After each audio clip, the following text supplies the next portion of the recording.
So basically, everyone agreed January 6th, bad. And justice needed to play out. And the good news is, justice did play out. The fake electors were charged, Trump's lawyers are being disbarred, hundreds of rioters were arrested and put in jail, and it's still continuing today. Just in the past couple weeks, a man was charged for firing a gun during the riots, and a geophysicist who stormed the Capitol was sentenced to 5 years in prison. So, if you ever thought you weren't smarter than a geophysicist,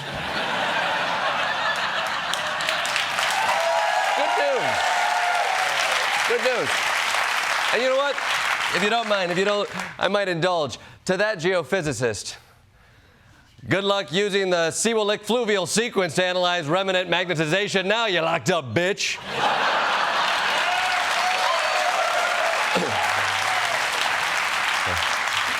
It's been pent up for a long time.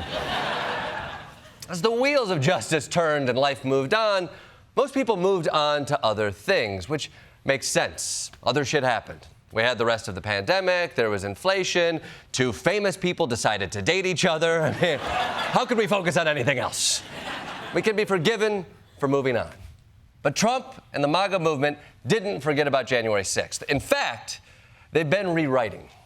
And I have no problem saying that these January 6th defendants are being treated like political prisoners of war. The DOJ is harassing peaceful patriots across the country. They're not destroying the Capitol. They obviously revere the Capitol.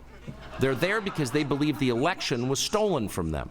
They believe in the system. Convicted January 6 rioter is free this morning, and now they own an honorary American flag, a gift from a Texas Republican congressman. Dr. Simone Gold was released from prison on Friday, and Congressman Louis Gohmert was there to present her with the flag. You know, I'm no history buff, but she was the loser in a failed insurrection. If you were going to present her with the flag, it probably should have been this flag, I think.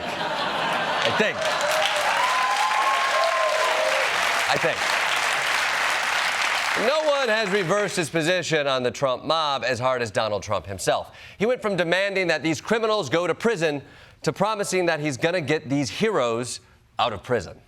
Trump called those now serving prison sentences hostages and patriots. You see the spirit from the hostages, and that's what they are, is hostages. Suggesting he'd pardon them as soon as he gets back into office. The first day we get into office, we're going to work with the people to treat those unbelievable patriots, and they were unbelievable patriots and are. Release the J6 hostages, Joe. Release him, Joe. You can do it real easy, Joe. You can do it, Joe.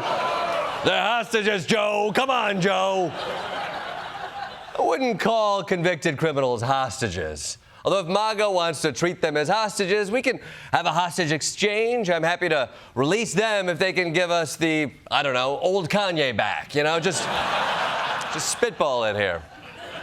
But that's how far Trump has gone. He's turning these January 6 rioters into victims and patriots and innocent choir boys. I mean, literally choir boys. There's a group of January 6 rioters in prison who have started a choir, and they released a version of the Star-Spangled Banner that Donald Trump features on. And now Donald Trump's rallies begin like this. Ladies and gentlemen, please rise for the horribly and unfairly treated January 6th hostages.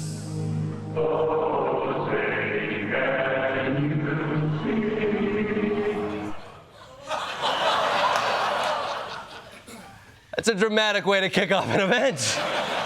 At the next Super Bowl, I want to hear, ladies and gentlemen, please rise for the horribly and unfairly treated Kelly Rowland.